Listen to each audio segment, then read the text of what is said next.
দেশব্যাপী বাড়িঘর হামলা, লুটপাট, নির্যাতন, মন্দির ভাঙচুর ও আগুন দেয়ার ঘটনায় জড়িত দুর্বৃত্তদের দ্রুত গ্রেপ্তার ও বিচারের দাবি জানালেন সনাতন ধর্মাবলম্বীরা। দুপুর থেকে সন্ধ্যা পর্যন্ত শাহবাগের সমাবেশ ও অবস্থান ধর্মঘটের মধ্য দিয়ে তারা এই দাবি জানান।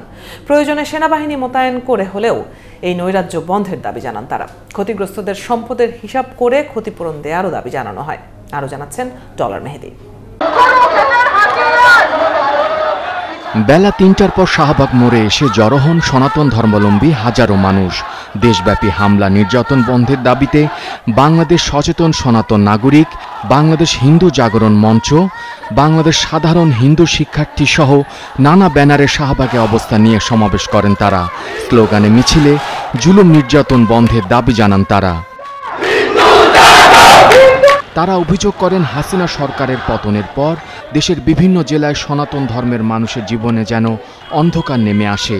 তাদের বাড়িঘর, ব্যবসা প্রতিষ্ঠান, ধর্মীয় স্থাপনায় হামলা ও লুটপাট চালায় দুর্বৃত্তরা। ধর্ষণের মতো গুরুতর অপরাধও ঘটে, যার বিস্তারিত পরিসংখ্যান এখনও পাওয়া যায়নি। এসব দুর্বৃত্তদের গ্রেপ্তার ও শান্তি ফেরাতে প্রয়োজনে সেনা মোতায়েনের দাবি জানান তারা।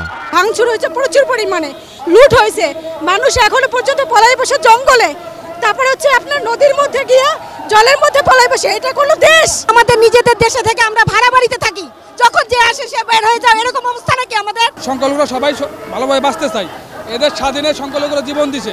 অধিকার চাই, হিন্দুদের অধিকার চাই আমরা। কেন আমাদের উপর বারবার এত অত্যাচার হবে?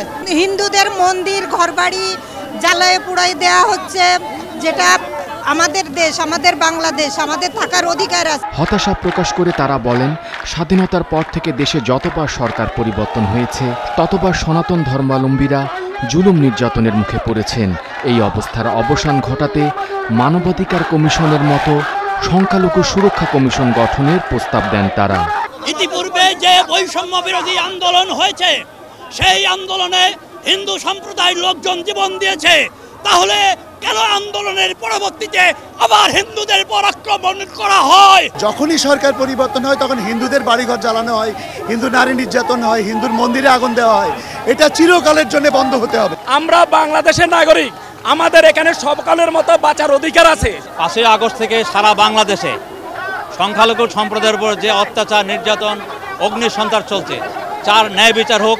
সীমান্ত এলাকার বহু সংখ্যালঘু পরিবার জুলুম নির্যাতনের শিকার হয়ে সীমান্ত পাড়ি দিয়েছেন বলে অভিযোগ করেন তারা।